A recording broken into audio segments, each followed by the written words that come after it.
meus amigos e minhas amigas da TV Mar Canal 25. Estamos iniciando mais um Momento Jurídico, estamos iniciando aquele programa de entrevistas, onde eu sempre digo que eu procuro trazer pessoas importantes, pessoas que tenham relevância no complexo social, para que possam essas pessoas trazerem boas informações para o conhecimento de todos nós, especificamente dos senhores e das senhoras, que eu sempre digo são as razões maiores desses nossos encontros semanais. Hoje nós estamos trazendo uma autoridade, um chefe de uma instituição da mais elevada respeitabilidade nesse país, em nosso país. Aqui em Alagoas é uma instituição que vem prestando relevantíssimos serviços à nossa sociedade. Então nós vamos conversar aqui sobre diversos assuntos e eu não quero e nem devo ocupar mais esse precioso tempo em considerações. E logo eu vou passar a palavra ao Dr. Sérgio Cá, que está aqui conosco. Aqui eu quero de logo agradecer a sua presença. Ele tem uma agenda realmente dinâmica, mas ele gentilmente, de forma muito fidalga, ele abriu um espaço e veio aqui conversar conosco. Então eu quero, em nome da casa, em nome meu próprio, em nome da direção da casa, em nome dos nossos telespectadores, agradecer, meu caro Sérgio, a sua presença aqui e dizer que você sinta-se em casa, sinta-se à vontade para a gente conversar sobre assuntos de interesse da sociedade. Por favor. Obrigado, doutor Gerando Roberto. Na verdade, quem deve manifestar gratidão sou eu. Nós temos uma relação fraterna, a nossa amizade é pura, leal e desinteressada, e confesso a minha alegria em participar deste encontro. Digo que assisto esse programa, é um programa de valor extraordinário, não apenas pelo conteúdo, mas também pelos esclarecimentos que presta à nossa sociedade. E eu me coloco à disposição para responder às indagações. Muito obrigado, Sérgio. Nós somos quem ficamos agradecidos, essa é a expressão. Mas, meu caro Sérgio, para a gente começar a nossa conversa aqui no Momento Jurídico, eu quero haver uma maior empatia com os nossos telespectadores. Eu queria tratar inicialmente da sua formação. Você é da turma de que ano? Você é da UFAL? Sou da UFAL, me formei em 1976 e logo em seguida ingressei no Ministério Público. Primeiro, exercendo o cargo de adjunto de promotor e depois promotor de justiça, tanto que faço agora, no dia 5 de maio, 40 anos na carreira do Ministério Público. A minha turma da UFAL é uma turma que legou à sociedade várias personalidades do mundo jurídico. Muitos ingressaram na magistratura, outros ingressaram no Ministério Público e na Procuradoria-Geral do Estado. É um tempo saudoso. Eu me recordo dos vultos que eram os nossos professores, desembargadores, como Alfredo Gaspar Mendonça e Lavené Machado, e outros mestres, professor Fernando Torinho, professor Aderson Vasconcelos, inesquecível o professor Aderson Vasconcelos, que era integrante da carreira do Ministério Público. Aleixo foi seu professor? E faleceu precocemente. Precocemente, no acidente de carro, né? O Aleixo foi seu professor? O Aleixo, professor de Direito Penal. Primeiro foi a professora Isadora Duval.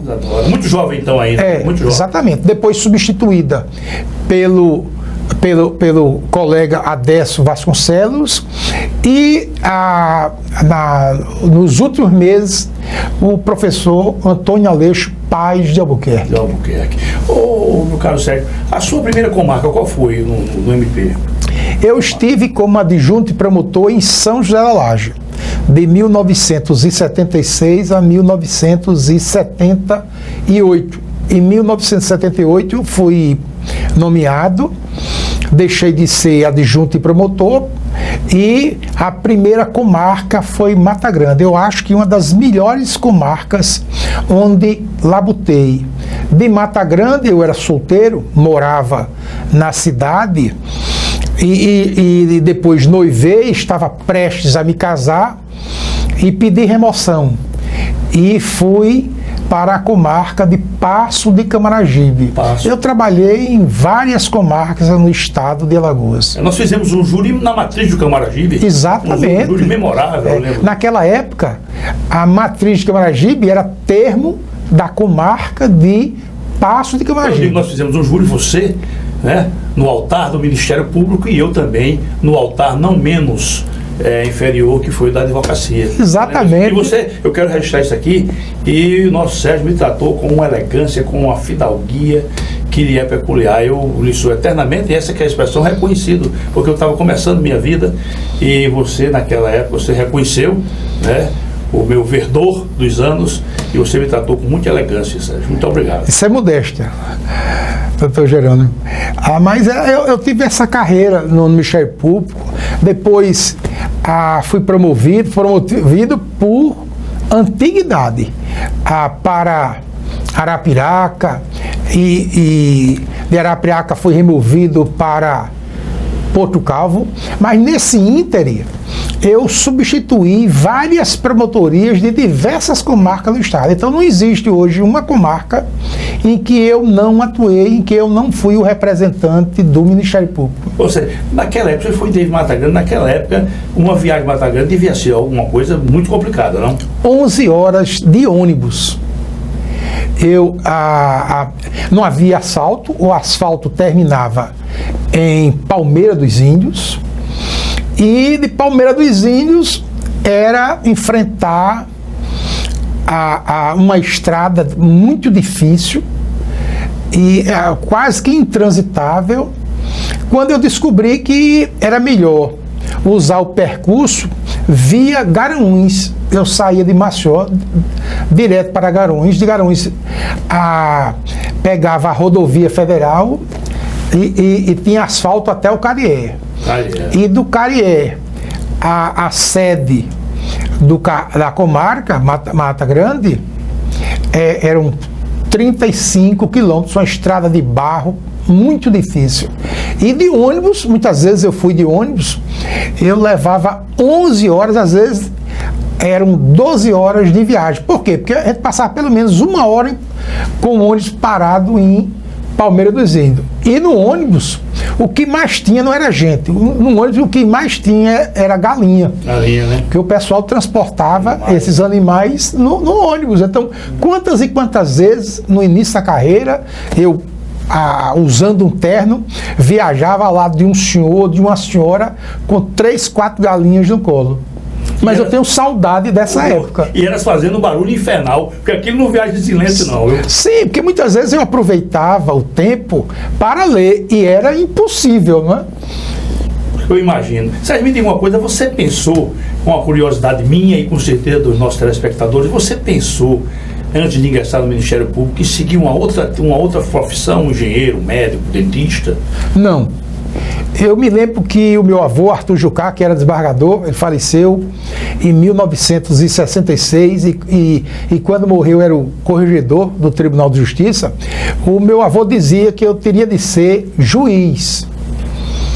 E ele insistiu tanto que não foi para contrariá-lo. E eu disse, não, eu vou tentar ser promotor. Mas eu pensava era em ser advogado. Na vida acadêmica, imaginava, porque eu fiz alguns júris no sertão, em Água Branca, em Delmiro Gouveia, eu pensava em me estabelecer como advogado em Delmiro Gouveia. Por quê? Porque havia no estado vizinho, na Bahia, uma comarca que era promissora, Paulo Afonso. Pertinho ali? Era pertinho, né? 34 e eu imaginei, eu não vou me casar, eu vou me fixar em Delmiro Gouveia e vou advogar na região. Sim, mas aquilo faz um calor infernal. Pelo amor de Deus, aquilo é a antessala do inferno. Embora nessas minhas andanças, a comarca mais quente, em todos os sentidos, né? Não apenas pela temperatura, mas também do calor humano, é a comarca de Pão de Açúcar. Pão de Açúcar, diz que é danado. Inclusive, eu acho que naquela região de Delmiro, de Água Branca, os expedientes das repartições, tudo devia ser à noite, a partir das 18 horas. Aí varava a madrugada, dava para você levar tranquilamente, porque durante o dia... Mas a gente trabalhava enfatiotado. Eu não retirava sequer o paletó, usava a gravata, né? Eu trabalhei com um juiz, um grande magistrado, meu amigo, Frederico George Broderud Medeiros, meu querido Fred, que hoje está no céu. E eu me lembro que esse magistrado, ele usava de camisa manga curta, parecia um americano. Ele tinha um sobrenome Broderud, em inglês, não é? Mas ele parecia um americano. E muitas audiências ele não usava o paletó. E reclamava: Sérgio, tire o seu paletó, para dizer que o juiz e o promotor estão sem paletó. Isso foi em Passo Maravilha. Era um calor, mas um calor próprio do Ceará. Ô Sérgio, deixa eu fazer uma pergunta. Eu já era para ter perguntado isso ao longo da minha vida. Eu pergunto agora. Nós temos uma amizade de quase 50 anos. Não é brincadeira, quase meio século. Ô Sérgio, me diga uma coisa. Eu observo que você é um sujeito altamente disciplinado. Você é um cumpridor de horário. Você realmente é uma figura que destoa da regra geral. A regra geral é banalizar compromisso. Não é não deixar de comparecer, mas é banalizar. 9 horas, tá chegando 9h30, 10 horas e tal. Aí eu pergunto, você tem uma performance, eu diria, militar. De onde é que vem isso? Porque seu pai não era militar, seu avô não era militar. Como é que esse negócio aí? Na verdade, são princípios inerentes à vida do cidadão. Desde o início eu aprendi com meus pais a cumprir horário. A minha esposa, Carol, reclama bastante, diz que eu sou o primeiro que chega em batizado, casamento. Muitas vezes a família da noiva informa que vai haver um atraso de 30 minutos, de 1 hora, mas eu chego pontualmente. Eu nunca perdi uma audiência nesses 39 anos na carreira do Ministério Público. Às vezes o juiz faltava, não comparecia, tinha problema na estrada, o carro quebrava, enguiçava, mas eu não. Eu sempre fui muito diligente, em todos os sentidos. Isso é da minha formação. Né, Sérgio? Que bom, rapaz. Que maravilha. Meu caro Sérgio, vamos já começar a ingressar no nosso assunto. Você integra uma instituição da mais alta respeitabilidade. Eu trabalhei com grandes promotores, todos eles merecedores do meu mais elevado respeito, da minha consideração mais significativa, todos eles, sem exceção. E deles guardo sempre boas lembranças. Posso ter divergido pontualmente em alguma coisa, mas no grosso, como diz aí, nós nos harmonizamos. Não quero citar nomes aqui para não ser injusto, mas todos eles estiveram comigo ali em situações de grande dificuldade, estiveram comigo ali ao lado e tal. Então eu tenho um respeito muito grande pela instituição. Qual é a origem do Ministério Público, hein, Sérgio? Porque uns falam no Egito, outros falam na Grécia.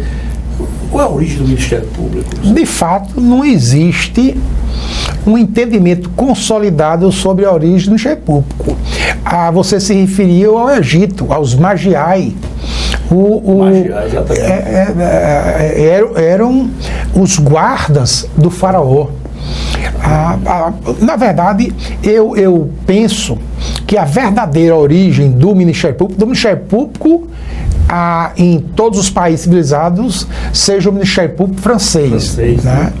Na idade das luzes, né? Depois de fim do período das trevas, principalmente depois do advento da Revolução Francesa. Mas o Ministério Público é uma instituição que tem um formato único no Brasil. É um modelo ideal de Ministério Público, é o nosso. É o Ministério Público brasileiro. Essa origem é polêmica, controvertida, autores seguem uma corrente, outros partilham de um entendimento oposto, mas eu acho que o verdadeiro Ministério Público foi edificado na França. E quanto ao Brasil, quem for ler as ordenações, as 3 ordenações reinóis, né?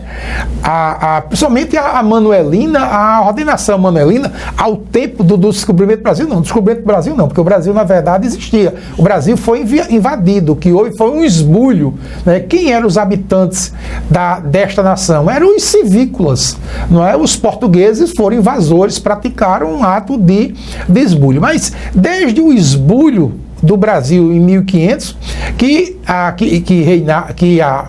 imperava essa ordenação reinol, a Manuelina, o Dom Manuel, o Venturoso, que se fala do promotor.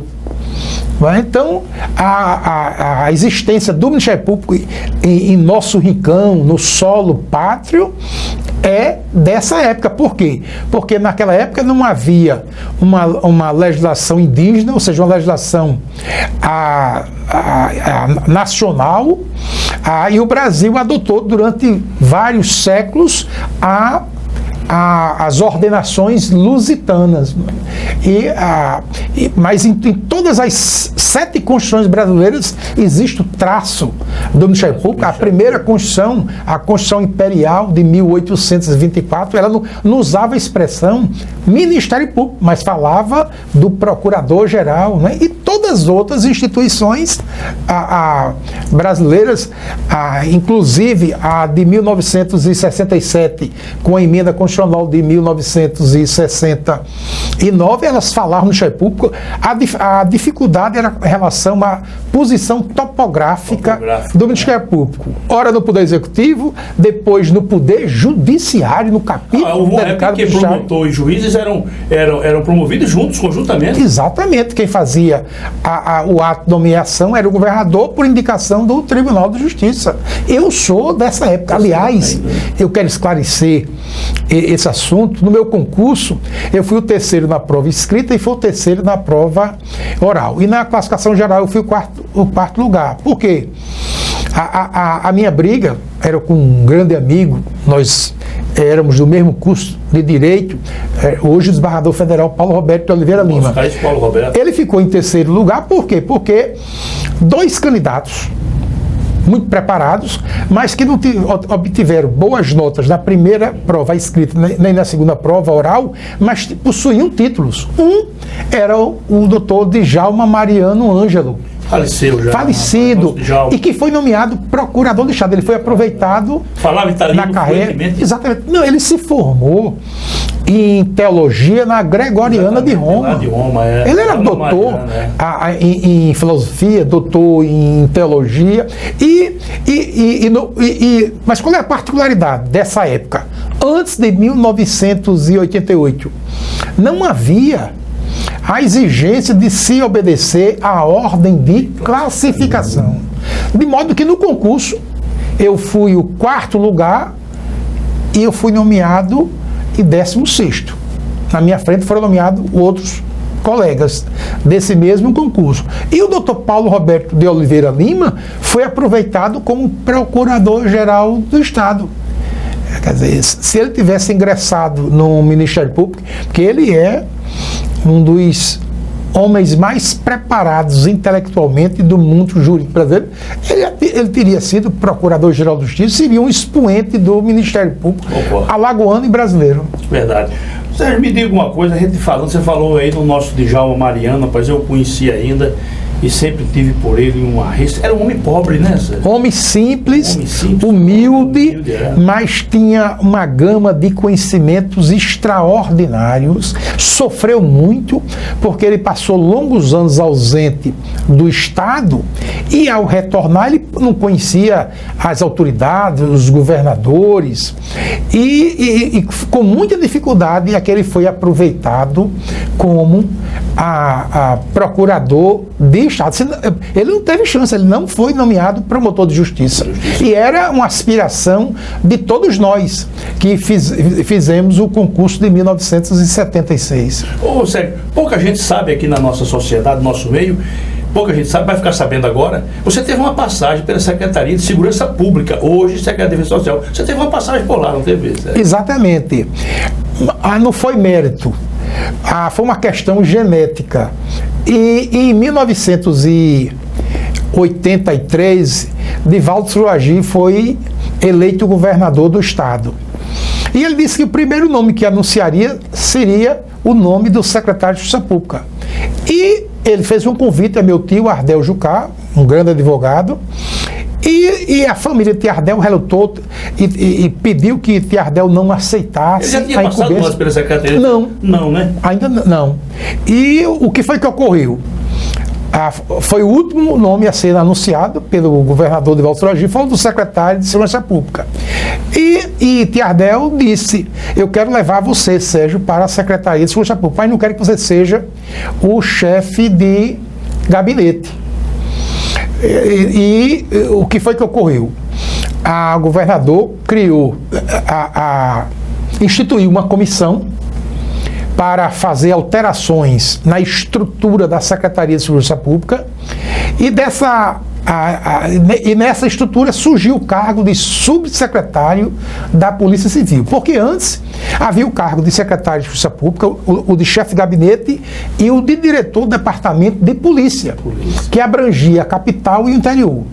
E nessa reestruturação surgiu o cargo de subsecretário da Polícia Civil, ou seja, ele ficava abaixo do cargo de secretário de Segurança Pública, era o secretário substituto, existia o cargo de secretário de Segurança Pública em substituição em dezenas de oportunidades, e abaixo do subsecretário da Polícia Civil tinha o cargo de diretor do Departamento de Polícia da capital, que era o coronel Estevão, e diretor do Departamento de Polícia do Interior, que era o coronel Gouveia. Então, durante 3 anos, eu permaneci afastado do Ministério Público. Foi a única vez nesses 39 anos que eu me afastei da carreira do Ministério Público, me dedicando à segurança pública, porque eu conhecia bastante, era promotor criminal e tinha uma interação magnífica com os delegados de polícia. Na época, o delegado de polícia, você sabe, não era de carreira. Não era concurso, né?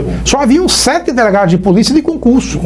Era Rubens Quintela, Francisco Fernandes Costa, Rubens Camelo e outros. Geralmente, o delegado era um sargento da Polícia Militar.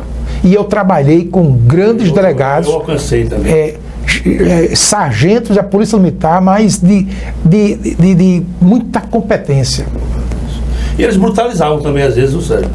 Eles brutalizavam. Eles iam na caserna e não alisavam, não. Não era a regra, não é? E em todo segmento, no Ministério Público brasileiro, no Poder Judiciário brasileiro, existe o joio e o trigo, não é? É como na Polícia Civil, na Polícia Militar, em qualquer segmento. Mas o trigo vence. Sempre vai vencer. Deixa eu te contar só essa. Eu era juiz aqui numa comarca e um dia eu cheguei e estava muita gente na frente do fórum. Eu digo: o que está havendo aqui?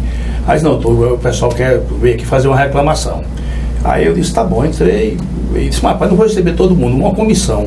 Aí entraram umas 5 ou 6 pessoas. Então, aqui, doutor, a gente veio fazer aqui uma queixa contra o sargento, me permita omitir o nome dele porque não interessa, sargento fulano e tal. Qual foi o que ele fez? Doutor, ele deu uma surra em Julinho. O Julinho é filho e tal, deu uma surra no Julinho. O bichinho estava com a moto dele aqui e ele achou que estava frente zoado e deu uma surra de fio. Eu digo: não é possível uma coisa dessa.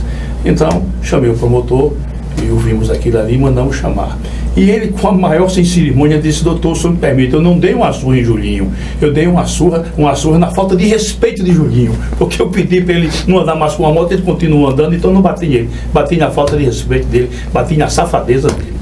É para o nível de justificativo. Eu tenho vários casos pitorescos. Me permita contar um a você e aos seus telespectadores, né? Eu não vou revelar nomes, claro, né?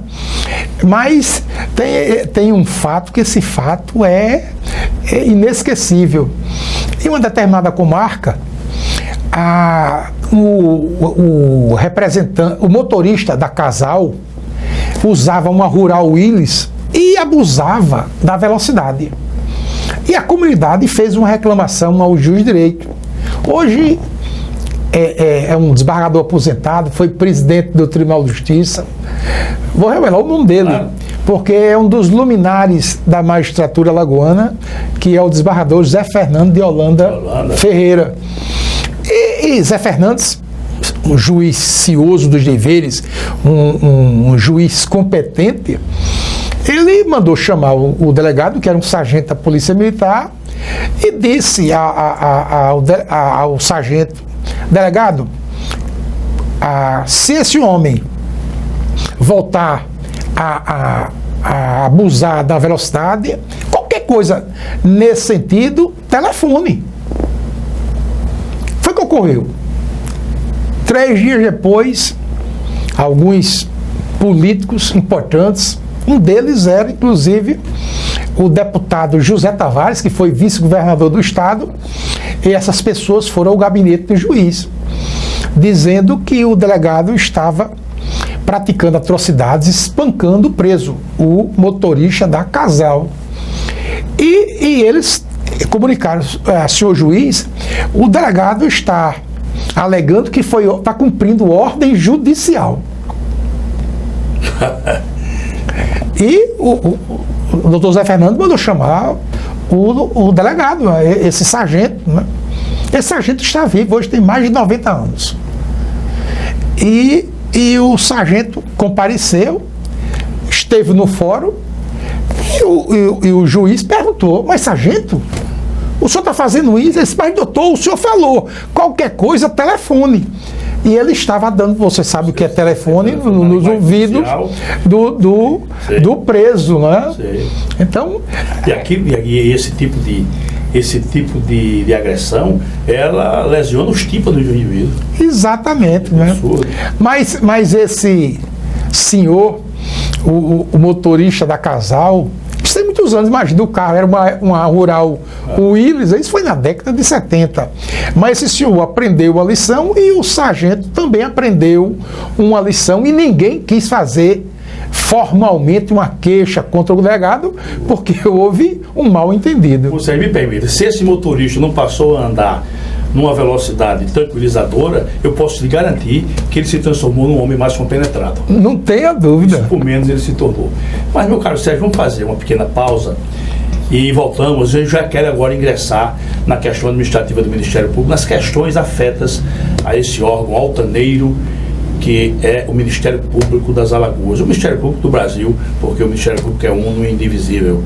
Então nós vamos tratar disso. Meus caríssimos amigos, estamos aqui com essa conversa agradável com o nosso Sérgio K, e nós voltamos daqui a pouco, e eu peço aos senhores que tomem uma água e retornem rapidamente, que nós vamos continuar nossa conversa. Até já.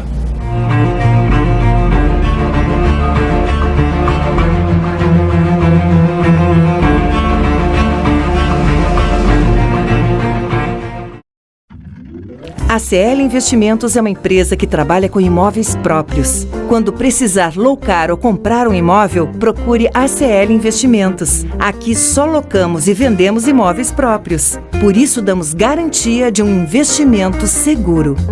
ACL Investimentos, Rua Durval Guimarães, Edifício Leonardo da Vinci, Ponta Verde. Fone 3327-3911.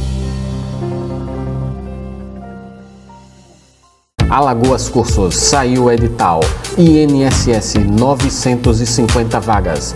Turma Resolução de Questões CESP UNB. Aulas nos finais de semana. Início 5 de março. E também PBC, Preparatório Básico para Concursos. Início 7 de março. Estude com quem entende de aprovação. Alagoas Cursos, preparando para vencer. Quando o assunto é o seu carro, além de escolher a marca líder, escolha também a concessionária que faz mais por você. Por isso, a Blumari oferece o melhor atendimento em serviços, peças e acessórios. E ainda tem as melhores negociações, sendo totalmente certificada pelos padrões Fiat de qualidade e líder de mercado em seu segmento. Fiat Blumari, a marca do seu carro. Avenida Gustavo Paiva, Mangabeiras. O filé do Zezé é a melhor opção. Temos um cardápio variado de churrasco e comida caseira. Churrasco de picanha preparados de um jeito todo especial. Zezé em Casa, 3313-4004. Antes de curtir o verão, passe no O Borrachão e aproveite estas ofertas. Caixa térmica Mor, 34 litros, apenas R$ 79,90 à vista. Churrasqueira elétrica Fischer, por R$ 109,90. Tenda 3x3, por apenas R$ 149,90 à vista. E que tal equipar o seu carro para o carnaval? Caixa de som 12 polegadas, R$ 740 em 12 vezes nos cartões. É verão e as ofertas estão aqui no O Borrachão. O Borrachão, o Nordeste compra aqui.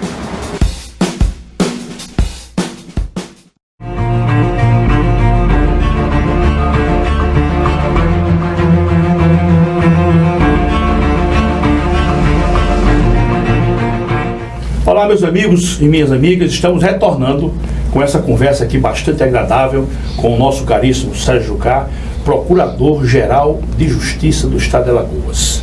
É com essa autoridade que merece o nosso respeito e a nossa consideração mais elevada que nós estamos conversando. Então, meu caríssimo Sérgio, eu lhe pergunto, eu lhe pergunto e faço antes uma observaçãozinha. Certa feita, eu estava recém-ingresso na carreira e fizemos uma reunião. E na reunião lá, o então desembargador Danilo disse: olha, quem vai comandar essa reunião é o doutor fulano de tal, colega nosso. Mas a turma não fez silêncio. Como não fez silêncio, ele então, resignado, foi falar com o desembargador que estava numa sala ao lado. Foi lá e queixou-se da turma. E o desembargador Danilo veio com aquele jeito dele. Aí ele disse: o que é que está havendo? Ele: não faz silêncio, eu peço para fazer silêncio, ninguém faz silêncio. Aí ele, de forma inusitada, disse: o errado é você. Disse: como eu sou errado? Disse: se você quer ser general no meio dos generais, isso não existe em canto nenhum. Você pedindo silêncio aos seus colegas não existe. Bom, com essa entrada eu lhe pergunto, o Ministério Público não é diferente. Ali você está, você está na regência administrativa de generais também. É fácil administrar o Ministério Público? Primeiro eu quero dizer que tem um colega nosso de São Paulo que diz que o Ministério Público é como se fosse uma tribo, só que uma tribo que não tem índio, só tem cacique. Na verdade, o Procurador-Geral de Justiça não exerce qualquer hierarquia sobre os colegas promotores e procuradores de justiça. A hierarquia que existe é a hierarquia administrativa. E todos nós temos independência funcional, a absoluta independência funcional, e devemos respeito exclusivamente à lei e à nossa consciência funcional. Quanto ao Ministério Público, é difícil a gestão. É difícil porque o Ministério Público alcançou um vulto extraordinário no mundo jurídico brasileiro, máxime com o advento da Constituição Federal de 1988. Por quê? Porque antes o Ministério Público não tinha um arsenal, ou seja, instrumentos eficientes para assumir o protagonismo das relações processuais. O Ministério Público era chamado a dar parecer e com a Lei Fundamental de 1988, o Ministério Público foi dotado de uma série de instrumentos que permitem que ele busque a solução dos conflitos intersubjetivos sem recorrer ao poder judiciário. O Ministério Público busca a solução desses conflitos internamente, seja através de uma recomendação, seja através de um termo de ajustamento de conduta, e em última instância é que o Ministério Público invoca a tutela judicional propondo a ação cabível. Isso não é crítica ao Poder Judiciário, mas nós estamos alcançando um grau de resolutividade imenso com essas decisões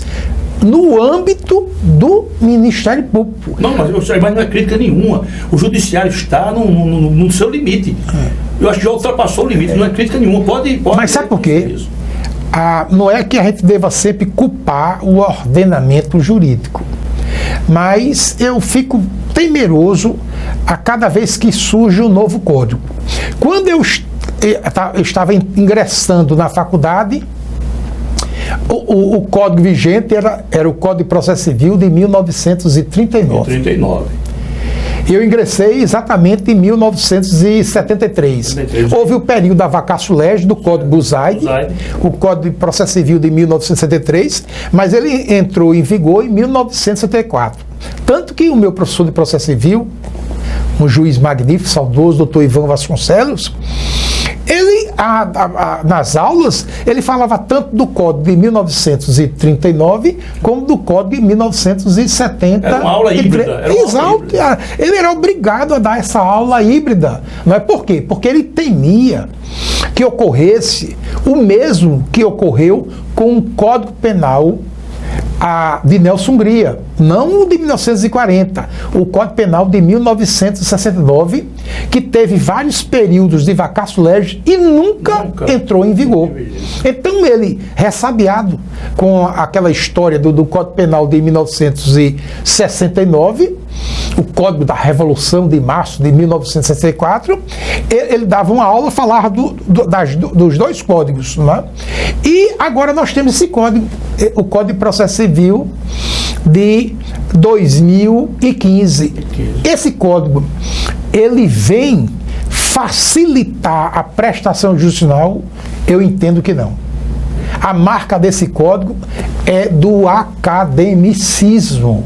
A mesma coisa do Código de 1973. Quando o legislador deveria facilitar, desburocratizar esse novo código que está em vigor, ele criou novos institutos que ainda não foram assimilados e que levarão 5, 10 anos para serem assimilados. O Sérgio, eles vão lhe dar uma informação. Eu tenho trazido aqui processualistas e vou trazê-los. Eu já estou com uma conversa, uma entrevista já acertada com um grande processualista do Recife, que é o nosso Pedrito Lima, que é daqui, mas está lá no Recife.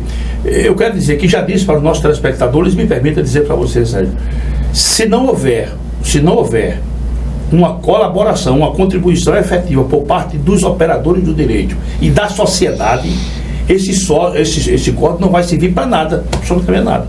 Na verdade, ele vai emperrar mais ainda o poder judiciário, ele vai dificultar mais ainda a prestação judicial. É um sonho, eu diria que é uma quimera, é uma justiça rápida, porque não existe justiça instantânea. Justiça instantânea é só o Nescau. Né? Você se lembra do Nescau, aquele produto infantil, né? Então era um único exemplo de coisa instantânea, era o Nescau. Ou a justiça, entre aspas, dos marginais. Dos marginais, porque exatamente. Mesmo ato ele comenta. Mas justiça rápida é uma utopia. Mas também ela não pode ser lenta, excessivamente morosa, ou seja, um processo não pode sofrer um impulso pachorrento. Né? Ora, Rui Barbosa, no início da década, no início do século passado, ele fez aquela frase célebre, né? Justiça atrasada não é justiça, senão injustiça manifesta e qualificada. A justiça brasileira, e quando eu me refiro à justiça, é o Poder Judiciário, o Ministério Público, a advocacia, avançou muito. Mas tem um mal. Esse é o mal do brasileiro. É importar soluções alienígenas. É esse academicismo que eu condeno. Está aí o nosso Estatuto da Criança e do Adolescente. É da Suíça. Onde foi buscar? Na Suíça. Então, nós deveríamos elaborar leis, mas leis simples, de fácil compreensão, que não fosse necessário ao uso exagerado da hermenêutica jurídica, não é? Que a exegese fosse uma exegese absolutamente tranquila. Não é? Mas o que nós vemos é o lançamento de códigos e mais códigos, de difícil compreensão e, o que é pior, de difícil execução. E aumenta a descrença do cidadão, do jurisdicionado ou do comarcano na justiça brasileira. Ou seja, eu vou só desviar um pouco da nossa conversa para voltar em seguida, já que você falou nessa temática. Meu caro Sérgio, eu sou uma pessoa que vivo constantemente me questionando e respondo a mim, não me convenço. E aí tenho perguntado aqui a juristas que passam por aqui, Repare bem, a nossa Constituição de 88 era abrir um leque de direitos, não é verdade, que você fica a olhar e ver como é que vai ser aquilo implementado. Por outro lado, Sérgio, o que está havendo agora é uma avalanche de faculdades. Eu não sei se você sabe, Sérgio, nós estamos aqui em Alagoas com 18 faculdades de direito. 18. Eu ainda não tenho esses números, ainda não me impulsionei para pegar esses números, porque eu vou ficar realmente decepcionado com esse quadro, com essa falta de respeito, essa que é a expressão. E esse pessoal, quando sai, tem que trabalhar. Esse pessoal tem que atividade. Então é uma avalanche. Não se pensa em conciliar, não se pensa em resolver os conflitos sem que seja com a interferência do judiciário. Como é que vai terminar tudo isso, Sérgio? Por exemplo, numa vara como a nossa, ontem mesmo eu perguntei à nossa assessoria quantas ações nós estamos recebendo por mês. É de, em média, 90 ações. Cada vez que entra 90 novas demandas só na nossa centro jurisdicional. E igual a nossa competência da nossa vara, existem mais 13 varas. Mas a culpa, volto a insistir, é da nossa legislação deficiente, desse ordenamento jurídico que muitas vezes é incompreensível. E o que ocorre? Essa proliferação de faculdades. Você não acha muito, não, Sérgio? É demais, é um número excessivo. E isso reduz a qualidade do ensino jurídico. Não é à toa que existe uma quantidade imensa de acadêmicos de direito, de bacharéis em direitos, e que não consegue lograr isso no exame da Ordem dos Advogados do Brasil. Veja, nós temos de reduzir esse número de faculdades, de melhorar o ensino jurídico. Agora, tudo isso gera o quê? Gera um espírito de litigiosidade formidável. Por quê? Qual é a tônica da legislação no terceiro milênio? É da autocomposição dos litígios. O Código prevê. Exatamente. O nosso Código prevê isso. Mas prevê mais tardiamente. Eu, por exemplo, no Ministério Público, desde prisca-eras, desde que ingressei na carreira, que eu sempre evitei a invocação da tutela judicial. No meu tempo de interior, eu sempre fiz a assistência judiciária. Eu que elaborava as petições, não assinava. Mas aquelas pessoas hipossuficientes, que não tinham condições de ter um advogado, de contratar um profissional do direito, quem fazia as petições era eu. Por exemplo, eu trabalhei com grandes magistrados, não é? O primeiro, Hamilton Carneiro. Hamilton Carneiro era um juiz revolucionário. Ele está por aqui com a gente ainda, Sérgio? Está, graças a Deus. E o filho dele é promotor de justiça, dos mais brilhantes, e é membro do GECOC. Hamilton Carneiro, meu grande amigo Hamilton Carneiro, aprendi muito com o doutor Hamilton Carneiro, foi o primeiro juiz com quem eu trabalhei em São Jalage, 3 anos. E ele tinha isso, ele é muito prático, sabe? Então, ele não complicava. E era um homem elegante, né? Exatamente. E um homem de profundos conhecimentos, não apenas jurídicos, mas humanísticos. Então, ele foi paulatinamente reduzindo o número de processos e impedindo o surgimento de novos processos. Por quê? Porque nós fazíamos uma mediação. O juiz e o promotor empenhados na mediação do conflito, ou seja, buscando autocomposição daquilo que poderia se tornar um litígio judicial.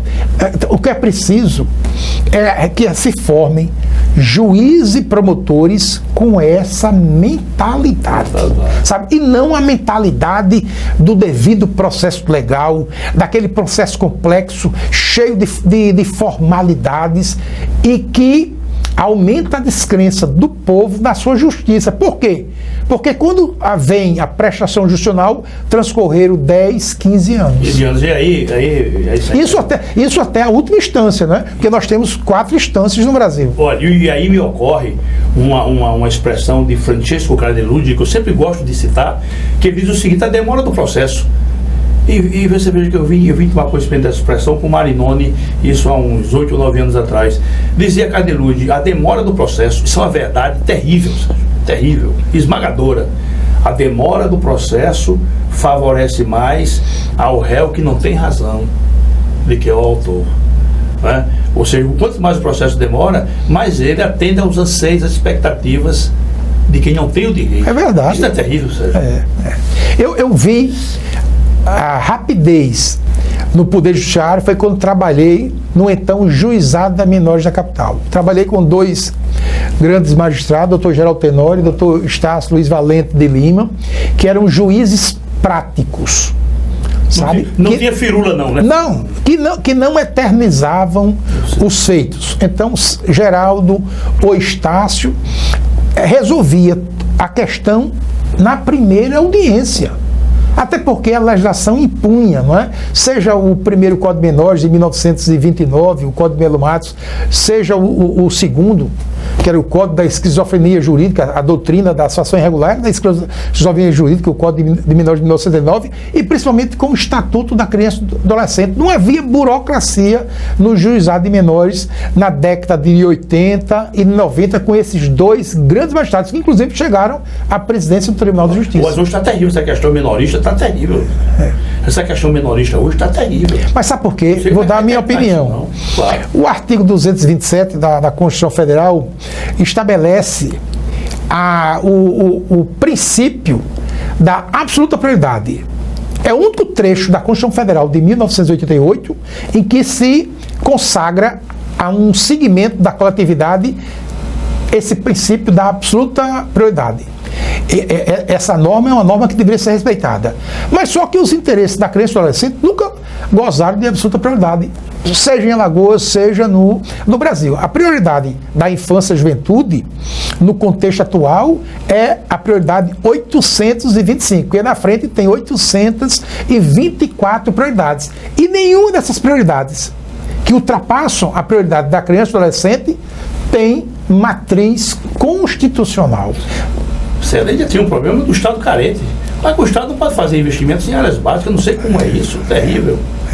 Daí a importância de termos um juiz rigoroso, um promotor rigoroso, e especialmente que esse promotor consiga a solução daquele litígio intersubjetivo na fase extrajudicial, seja através de uma recomendação ao prefeito, ao governador, seja através da lavratura de um termo de ajustamento de conduta, envolvendo a autoridade que viola a lei ou que não quer implantar um direito fundamental da criança e do adolescente. Porque, em último caso, é que o Ministério Público deve propor a ação cabível, invocando a tutela jurisdicional.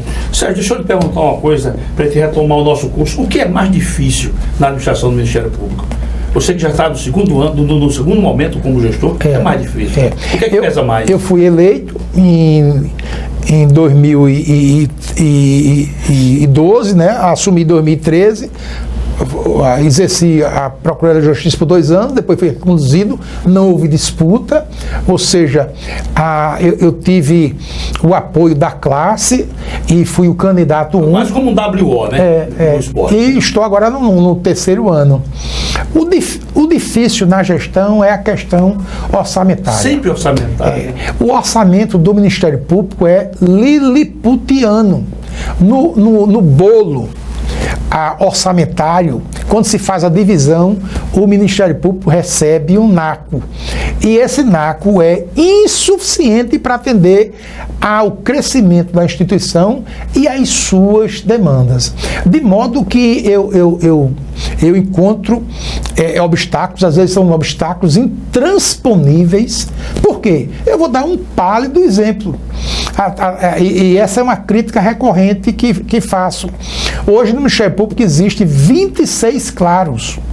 Fizemos um concurso em 2014, um concurso que foi exemplo no Brasil, não houve judicialização, não houve qualquer impugnação no Conselho Nacional do Ministério Público e nomeamos apenas 8. Por que 8?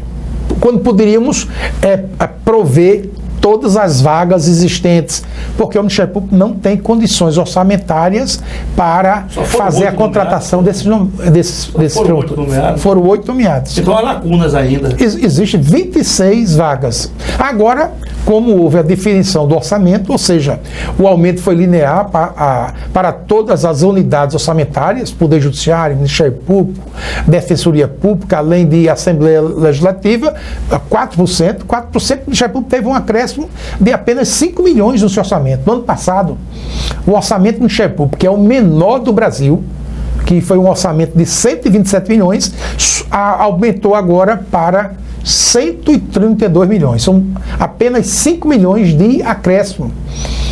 Há 3 anos que não investimos no Ministério Público.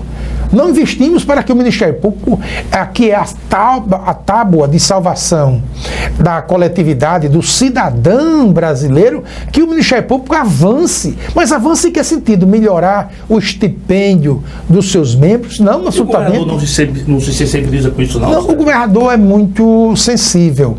Estou falando do atual governador. Certo. Renan Filho. Mas é verdade que hoje o nosso tempo é um tempo de economia de guerra. Né? Nunca ocorreu no Brasil. Tem Ministério Público que está parcelando os subsídios dos seus membros. Né? Quem diria, por exemplo, o Ministério Público do Rio Grande do Sul? O Ministério Público do Rio Grande do Norte instituiu PDV. Pouca gente sabe disso. PDV no Ministério Público do Rio Grande do Norte. E Alagoas? Em Alagoas eu não sou um mestre das finanças, mas eu sempre tratei a coisa pública com o maior respeito, e o Ministério Público de Alagoas é totalmente adimplente, ou seja, cumpre as suas obrigações com muita dificuldade. É por isso que o Ministério Público não está avançando muito como você vai fazer nomeações restantes? Você espera fazer? Eu espero fazer nos próximos dias mais 5 nomeações.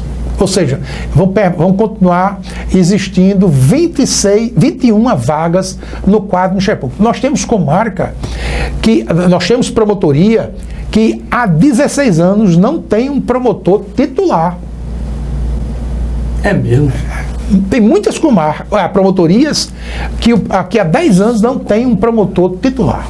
E não tem por quê? Porque o orçamento do Ministério Público não permite a contratação de mais promotores. Isso para essa comunidade dessa comarca, isso é ruim, isso é terrível. Há uma perda de identidade, eu diria. Meu amigo, eu sou do tempo em que juiz e promotor moravam na comarca. Eu tive casa em São Gelage, em Mata Grande, em Passo de Camaragibe. Em Mata Grande eu trabalhei com um grande juiz, Moacir Ribeiro. Está aí, tá vivo, um grande amigo que eu tenho. Eu vou arguir a minha suspeição para falar desse magistrado, com quem aprendi muito. Trabalhamos um ano em Mata Grande, não é? E nós morávamos, era em uma pensão em Mata Grande, passávamos a semana inteira em Mata Grande. Eu era solteiro na época. Quando chegava na sexta-feira, eu não voltava para Maceió. Eu me deslocava para Delmiro Gouveia, para a Paulo Afonso, não é? E só voltava de Maceió de 15 em 15 dias. Né? Só comecei a retornar para Maceió quando noivei e estava prestes a me casar. Ô Sérgio, para a gente evoluir, eu queria te provocar no seguinte sentido. A lei orgânica do Ministério Público, ela diz logo no artigo 1º, o Ministério Público é uma instituição permanente e essencial à jurisdição, incumbindo-lhe ainda, aí vou chegar lá, a defesa da ordem jurídica, do regime democrático e dos interesses sociais e individuais disponíveis. Para a nossa imensa legião de telespectadores, quais são os serviços que o Ministério Público ele pode promover para a sociedade diretamente, que a sociedade pode procurar diretamente o Ministério Público? O cidadão, pergunta, né? Entendi perfeitamente. A nossa instituição é permanente, isso é uma cláusula pétrea da Lei Fundamental de 1988, ou seja, ela não pode ser extinta, e é uma instituição que tem destinatário você, cidadão. Porque o Ministério Público é o guardião dos interesses da sociedade. Ele é o legítimo defensor do povo. E o que faz o Ministério Público? Ora, quem é o destinatário da atuação do Ministério Público? É o cidadão. Então, quando o cidadão sofre uma ameaça, uma violação no seu direito fundamental, ele vai ao Ministério Público. Principalmente, e isso eu quero externar, depois da rejeição da PEC a 37. Né? Naquela ocasião, em 2013, o Ministério Público foi elegido em tábua da salvação da coletividade. A demanda do Ministério Público é impressionante, em todos os sentidos, mas tem uma que dilacera o meu coração e o Ministério Público não tem legitimidade. É curioso. O Ministério Público atua em todas essas esferas, né?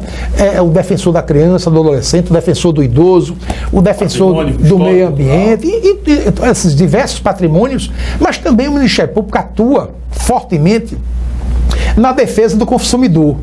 Mas na esfera coletiva e difusa. E o que me angustia, o que dilacera o meu coração e de todos os promotores de defesa do consumidor é quando um velhinho, uma velhinha vai ao Ministério Público dizer que houve um reajuste extraordinário do seu plano de saúde. E o Ministério Público não pode fazer a tutela individual do consumidor. Ele só pode fazer a tutela quando é tutela coletiva ou difusa.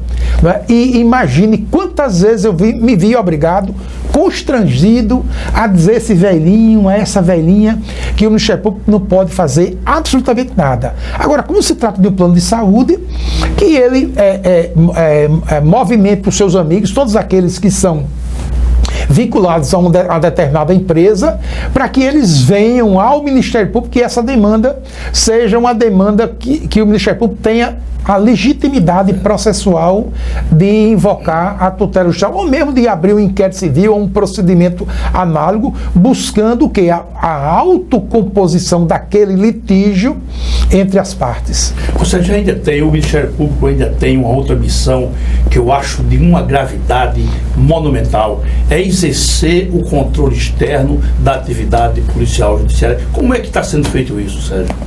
Essa foi uma conquista da Constituição Federal de 1988. Naquela época, os congressistas entendiam que era preciso inserir no texto da lei fundamental esse controle externo, e esse controle externo não ocorre. E tem uma regulamentação feita pelo Conselho Nacional do Ministério Público. Nós fazemos inspeções periódicas, mas eu quero dizer que, principalmente em Alagoas, não existe luta atávica entre Ministério Público e polícia. O que existe é uma integração operacional. Nós estamos irmanados. Agora, se ocorre um abuso, e o que é abuso? O mau uso do direito. Se ocorre um abuso, o Ministério Público tem de apurar. Mas o Ministério Público não elege inimigos. Os inimigos do Ministério Público são os foras da lei. De modo que o Ministério Público não elege a Polícia Civil, a Polícia Militar como inimigos, os seus membros como inimigos. Absolutamente. Nós somos aliados. Nós somos servidores públicos. Quem nos estipendia é o povo, é a sociedade. Tem uma origem, né? Exatamente. Então estamos lado a lado. E essa gestão do promotor de justiça na Secretaria de Justiça Pública, doutor Alfredo Gaspar de Mendonça, provou isso. Essa integração operacional, lado a lado, Poder Judiciário, Ministério Público, Polícia Civil, Polícia Militar. E eu faço uma exortação, doutor Jerônimo Alberto, meu grande amigo, eu faço um apelo a todas essas instituições. Se houve luta atávica, é do passado. Nós temos de nos irmanar.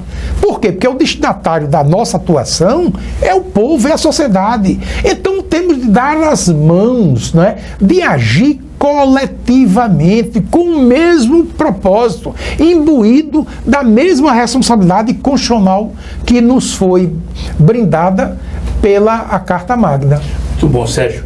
Lamentavelmente, nosso tempo está se exaurindo e eu quero logo dizer que você virá aqui mais vezes. Eu vou deixar você tomar um fôlego lá nas suas atividades. Você tem muito papel para assinalar, você tem muito problema, então eu não vou trazer o amigo para essa esfera aqui de conversa, porque vai atrapalhar por lá. Você virá aqui mais vezes. Isso já é uma espécie, não é intimação? Quem sou eu para intimar uma autoridade? Não é um ultimato. Não, na verdade, é um convite que parte do amigo. Não. E eu já me considero certificado da notificação. Mas virá mesmo. Mas, meu caro Sérgio, eu quero deixar os nossos microfones e as nossas câmeras para você fazer uma última saudação e alguma consideração que você queira fazer. Por favor. Eu agradeço o convite ao Dr. Jerônimo Roberto e quero dizer que o seu telespectador, aqui, quem assiste à TV Mar, e especialmente ao seu programa, confie no Ministério Público. Vá ao Ministério Público. Se eu sofrer uma ameaça ou uma lesão a um seu direito fundamental, recorra à nossa instituição. Por quê? Porque nós temos a obrigação, não vamos prestar favor. O que o Ministério Público quer é um mundo sem litígio. O que o Ministério Público deseja é que em Alagoas não triunfe a marginalidade, que se restaure o império da lei. Mas o Ministério Público não quer fazer isso sozinho, isoladamente. O Ministério Público quer fazer isso ao lado do Poder Judiciário, ao lado da advocacia, ao lado da Defensoria Pública. Porque eu sou torcedor do CRB, mas admiro o que consta do escudo do CSA. O que é que se lê no escudo social? União e força. E o somatório dos esforços de todas essas instituições farão com que a justiça triunfe no solo alagoano. Meu caríssimo Sérgio, muito obrigado. Em nome meu próprio, em nome da televisão, volto a afirmar, da direção da casa, e dizer que a sua presença aqui no nosso ambiente foi motivo de regozijo e de elevação. Muito obrigado. Senhores telespectadores, até a próxima, se Deus quiser.